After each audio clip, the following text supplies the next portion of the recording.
Hello बच्चों, a very good morning to all of you. मैं Vikas from target. तो चलिए आज हम करेंगे हमारा क्वेश्चन नंबर 15 एंड 16। जैसा कि आप जानते हैं अभी तक हम लोगों ने एक्सरसाइज 2.2 में क्वेश्चन नंबर 14 तक कर लिया था और हमारे पास दो क्वेश्चन और रिमेनिंग है, दैट इज क्वेश्चन नंबर 15 और 16।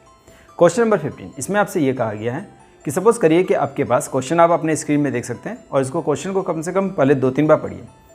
हर बार ये काम करिएगा कि क्वेश्चन को बार बार पढ़िए। जितनी बार आप क्वेश्चन पढ़ेंगे आपको उतना क्लियर हो जाएगा और अगर क्वेश्चन क्लियर हो गया तो फिर आपको समझने में काफ़ी आसानी होगी। बट बहुत स्टूडेंट क्या करते हैं, क्वेश्चन पढ़ते ही नहीं है, सिर्फ वो आंसर देख लेते हैं कि इस तरह से आंसर सॉल्व हो गया। बट ये गलती मत करिएगा, क्वेश्चन को आप बार बार 2 बार 3 बार पढ़िए। जब तक आपको क्वेश्चन समझ में नहीं आएगा आपको आंसर भी समझ में नहीं आएगा।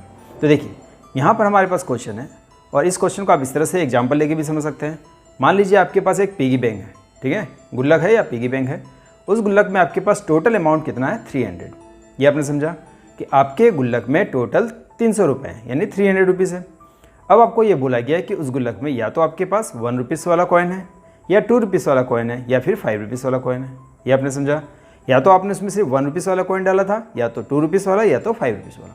अब आपसे ये कहा जा रहा है कि अगर उसमें नंबर ऑफ जो देखिए यहाँ जो आप मैंने लिखा है कि जो नंबर ऑफ 2 रुपीज़ कॉइन जो है वो 3 टाइम्स है नंबर ऑफ 5 रुपीज़ कॉइन। सिर्फ ये दिया गया है कि number of 2 rupees coin is 3 times the number of 5 rupees coin. और यहाँ पर 1 रुपीज़ कॉइन के कितने नंबर्स है इसके बारे में कोई आइडिया नहीं है। बट आप यहाँ देखिएगा टोटल नंबर ऑफ कॉइन्स हमारे पास कितना है, 160। तो यहाँ से आपको कुछ क्लू मिलेगा। तो चलिए स्टार्ट करते हैं और देखते हैं इस क्वेश्चन को हम लोग कैसे डील करेंगे। देखिए लेट करेंगे हम लोग, let number of ₹5 rupees coin को हम लोग लेट कर लेते हैं x, ठीक है। हमारे पास 5 रुपीज़ वाले कितने कॉइन हो गए, x। अब क्वेश्चन में देखिए हमें क्या कहा गया है कि नंबर ऑफ 2 रुपीज़ कॉइन जो है वो 3 टाइम्स है। तो नंबर ऑफ 2 रुपीज़ कॉइन कितना हो जाएगा हमारे पास, नंबर ऑफ ₹2 कॉइन्स। 2 रुपये वाले कॉइन हमारे पास कितने होंगे, तो 3 टाइम्स है ना, 3 टाइम्स मतलब 3 गुना है, 3 टाइम्स द 5 रुपीज़ कॉइन। तो 5 रुपीज़ कॉइन हमारे पास कितने थे, जितने थे उसमें आप क्या करेंगे 3 से मल्टीप्लाई कर देंगे। तो ये हमारा हो गया ना 3 टाइम्स यानी 3 गुना। अब आपसे पूछा जाए कि अगर 1 रुपये वाला कॉइन कितना होगा आपके पास, देखिए नंबर ऑफ ₹1 है ना, 1 रुपये वाला कॉइन आपके पास कितना होगा। लेकिन इसके बारे में यहाँ कोई आइडिया नहीं है हमारे पास। बट इसी क्वेश्चन में कहीं ना कहीं आपको हिंट मिल जाएगा। तो देखिए किस तरह से हम लोग इसको फाइंड आउट करेंगे। यहाँ आपको दिया है टोटल नंबर ऑफ कॉइन्स कितना है हमारे पास, 160। अगर टोटल कॉइन्स हमारे पास 160 है, उसमें से अगर इन दोनों कॉइन्स को हम लोग ऐड करके अगर सब्ट्रैक्ट कर दे तो हमें 1 रुपीज़ वाला कॉइन पता चल जाएगा, ठीक है। फिर से आप समझिए कि सपोज करिए कि आप लोग 3 भाई हैं और तीनों भाई के पास मिला के कितना है, 160 कॉइन्स है, ठीक है। कितने कॉइन्स है, 160। अगर आपको ये पता चल जाए कि इस भाई के पास कितने कॉइन्स है, मान लीजिए इसके पास 40 कॉइन्स है, ठीक है, इसके पास 60 कॉइन्स है, तो अब आपको ये निकालना है कि थर्ड वन यानी कि थर्ड वाले भाई के पास कितने कॉइन होंगे। कैसे निकालेंगे, तो इस दोनों को हम लोग ऐड कर देंगे ना, कितना हो गया हमारे पास 100। 160 में से अगर हम 100 सब्ट्रैक्ट कर दें तो ये पता चल जाएगा ना कि हमारे थर्ड भाई के पास कितने कॉइन्स है, 60। तो देखिए कितने ईजिली से हम लोग इसको निकाल लिया। 160 में से आप क्या करिएगा, इन दोनों के पास जितना कॉइन्स है उसमें से माइनस कर देंगे। सिमिलरली यहाँ भी हम क्या करेंगे, नंबर ऑफ 1 रुपीज़ कॉइन आपको निकालना है। तो टोटल कॉइन्स हमारे पास कितना है, 160। उसमें से हम लोग सब्ट्रैक्ट कर देंगे किसको, इस दोनों को ऐड करके। तो x प्लस 3x को हम लोग ऐड करके सब्ट्रैक्ट कर देंगे। ये आपने समझा। तो देखिए ये कितना हो जाएगा हमारे पास, 160 माइनस 4x। तो नंबर ऑफ 1 रुपीज़ कॉइन कितना हो गया, 160 माइनस 4x। अब हम क्या करेंगे, देखिए हमारे पास टोटल अमाउंट कितना है, 300। तो आप देख पा रहे हैं कि हमारे पास टोटल अमाउंट वो कितना है बताइए, ₹300। अब आपको अमाउंट कैसे निकालना है, तो प्रीवियस क्वेश्चन में भी आपने देखा था कि हम लोग अमाउंट कैसे निकालते हैं। देखिए मान लीजिए 5 रुपीज़ वाले जितने कॉइन्स हैं आप इसको मल्टीप्लाई कर दीजिए 5 इंटू, मान लीजिए आपके पास 5 रुपीज़ वाले सिर्फ 2 कॉइन है, तो कितना अमाउंट होगा, 5 इंटू 2, 5 2 जा 10, यानी आपके पास 10 रुपीज़ हुए। तो जितने कॉइन्स है उसको हम लोग 5 रुपीज़ से मल्टीप्लाई कर रहे हैं। सिमिलरली यहाँ भी मल्टीप्लाई कर लेंगे और यहाँ भी मल्टीप्लाई कर लेंगे। तो देखिए कितना हो जाएगा हमारे पास, 5 into x plus 2 into 3x, तो 2 into 3x plus and 1 into this one, 1 into this one, तो 1 into 160 minus 4x equal to 300। I hope यहाँ तक आपको इजीली समझ में आ गया होगा। अब आपको जस्ट कैलकुलेशन करना है। इसको आप सॉल्व करिए, 5x ये कितना हो जाएगा आपका 6x, और इसको आप सॉल्व करेंगे तो 160 माइनस 4x, क्योंकि हमने 1 से मल्टीप्लाई किया तो 160 माइनस 4x इक्वल टू 300। अब क्या करेंगे आप, लाइक टर्म्स का वर्क करिए, 5x plus 6x 11x, 11 minus 4 कितना हो जाएगा, तो 11 माइनस 4 कर लीजिए आप, ये हो गया ना हमारा 7x। ये आपने समझा।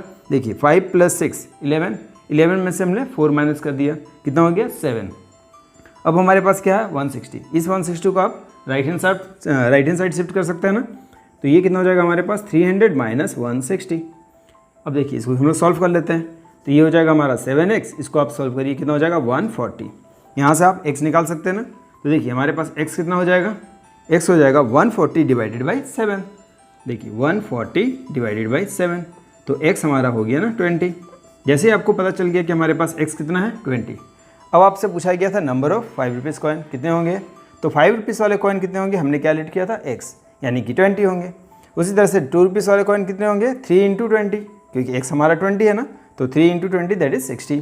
और इस तरह से आप 1 रुपीज़ वाले कॉइन को भी निकाल सकते हैं। तो चलिए इसको थोड़ा सा रब कर लेते हैं पहले। तो देखिए अब हम लोग इस तरह से निकाल सकते हैं ना कि नंबर ऑफ 5 रुपीज़ वाले कॉइन कितने होंगे। तो यहाँ आप लिख लेंगे कि नंबर ऑफ ₹5 कॉइन्स वो हमारे पास कितने होंगे, तो हमने कैलकुलेट किया था x कितना हमारे पास है 20, तो ये आपने लिख लिया 20। इसी तरह से नंबर ऑफ क्या निकालना हमें ₹2 रुपीज़ वाले कॉइन हमारे पास कितने होंगे, तो क्या करेंगे हम 3 × 20, तो 3 × 20 दैट इज़ कितना हो जाएगा 60। और नंबर ऑफ ₹1 कॉइन है ना, 1 रुपीज़ वाले कॉइन हमारे पास कितने होंगे, तो वो क्या करेंगे हम 160 माइनस, देखिए 160 माइनस 4 × 20 दैट इज़ 160 माइनस 4 × 2 = 8, 80, तो ये हो गया ना हमारे पास 80 है ना। अगर आपको चेक करना हो आप इस तीनों नंबर्स को काउंट करिए, ठीक है, तीनों को ऐड कर दीजिए, कितना हो जाएगा हमारे पास टोटल होना चाहिए 160। देखिए कितना हो जाएगा 60 + 20 80, 80 + 80 कितना हो गया 160, यानी हमारे पास टोटल कॉइन्स कितने थे 160। तो ये आपने समझ लिया कि किस तरह से इस समय को हमने सॉल्व किया। चलिए नेक्स्ट क्वेश्चन पर चलते हैं। अब जो हमारे पास नेक्स्ट क्वेश्चन है वो है क्वेश्चन नंबर 16। ये इस एक्सरसाइज का लास्ट सम है और ये काफ़ी इंटरेस्टिंग भी है। तो चलिए सबसे पहले क्वेश्चन देख लेते हैं क्या है हमारे पास। जैसे कि आप अपने स्क्रीन पर देख पा रहे हैं कि क्वेश्चन हमारे पास ये है कि मान लीजिए आपके स्कूल में एक ऐसे कंपटीशन हो रहा है या किसी भी स्कूल में एक ऐसे कंपटीशन है। इस ऐसे कंपटीशन में ये कंडीशन है कि अगर उस ऐसे कंपटीशन में आप जीत जाते हैं, ठीक है, मैं क्वेश्चन को आपको इजी वे में समझा दे रहा हूँ कि क्वेश्चन क्या है पहले। अगर इस क्वेश्चन में अगर आपने ये समझ लिया कि हमें करना क्या है तो आप काफ़ी इजीली इसको सॉल्व कर सकेंगे। देखिए यहाँ पर क्या है कि हमें एक ऐसे कंपटीशन में पार्टिसिपेट करना है मान लीजिए, और इस ऐसे कंपटीशन में ये रूल है कि अगर आप इस ऐसे कंपटीशन को जीत जाते हैं तो आपको 100 रुपीज़ मिलेगा। लेकिन जस्ट आपने सिर्फ पार्टिसिपेट किया है और आप किसी कारण से विन नहीं हो पाते, ठीक है, किसी कारण से आप विन नहीं हो पाते तो भी आपको 25 रुपीज़ का एक अमाउंट दिया जाएगा, ठीक है। ये आपने समझा कि अगर वो विनर बनता है तो उसे कितना मिलेगा 100 रुपीज़, और उसने जस्ट पार्टिसिपेट किया है और उसने कोई वो विनर नहीं हो पाया है तो भी उसको 25 रुपीज़ का अमाउंट जरूर मिलेगा। ये आपने समझा।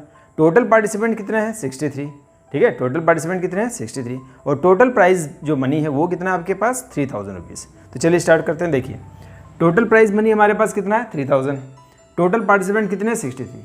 सबसे पहले हमें क्या करना है, let the number of winners.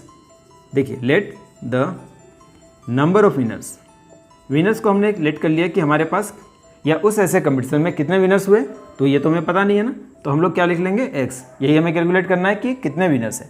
अब कुछ ऐसे भी पार्टिसिपेंट है जो ऐसे कंपटीशन को विन नहीं करते हैं, तो उसे क्या लिखेंगे हम, तो नंबर ऑफ पार्टिसिपेंट्स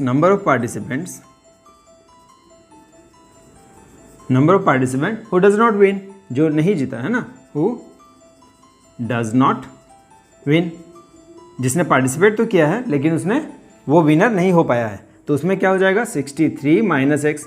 अब आप पूछेंगे 63 माइनस एक्स कैसे हुआ, तो देखिए टोटल पार्टिसिपेंट हमारे पास कितने थे 63, तो उसमें से जितने विनर्स हो गए उसको हम लोग सब्ट्रैक्ट कर देंगे, तो हमें वो पार्टिसिपेंट पता चल जाएगा जिन्होंने कंपटीशन को नहीं जीता है। ये आपने समझ लिया। अब आपसे क्या कहा गया है इस क्वेश्चन में वो समझिए कि अगर वो विनर है तो उसे कितना अमाउंट मिलेगा 100, और अगर वो जस्ट पार्टिसिपेंट है लेकिन वो विन नहीं कर पाया है तो उसे कितना प्राइज मनी मिलेगा 25 रुपीज़। तो हम लोग क्या करेंगे, मान लीजिए विनर्स है 5, अगर मान लीजिए ऐसे कंपटीशन में 5 विनर्स होते हैं तो 5 × 100 तो 500 अमाउंट मिलेगा।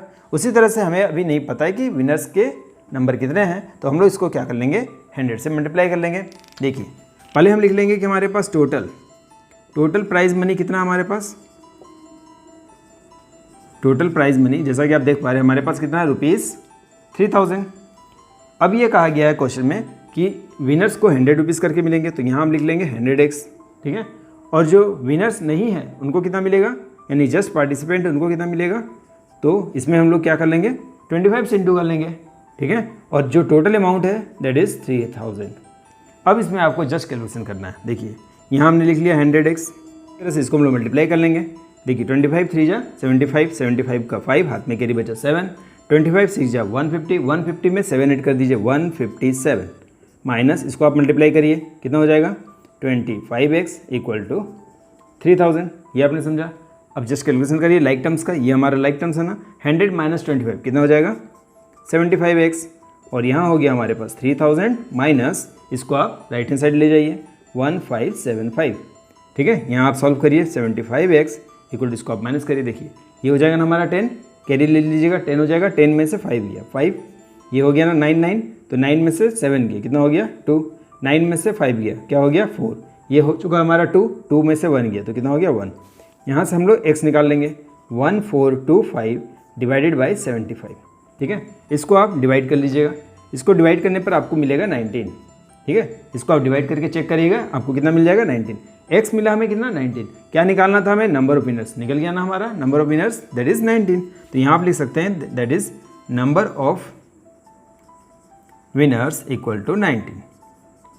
तो आई होप कि आपको ये क्वेश्चन काफ़ी इजी लगा होगा और इजीली समझ में आ गया होगा। हर बार मैंने यही कहा आपसे कि पहले क्वेश्चन को अच्छी तरह से पढ़िएगा, अगर आपको क्वेश्चन समझ में आ गया तो आंसर भी आपको काफ़ी इजी लगेगा। तो आई होप कि मैंने अपनी तरफ से पूरी कोशिश की आपको समझाने की। नेक्स्ट वीडियो में कुछ और सम्स के साथ हम लोग फिर से मिलेंगे, तब तक के लिए thank you and good bye.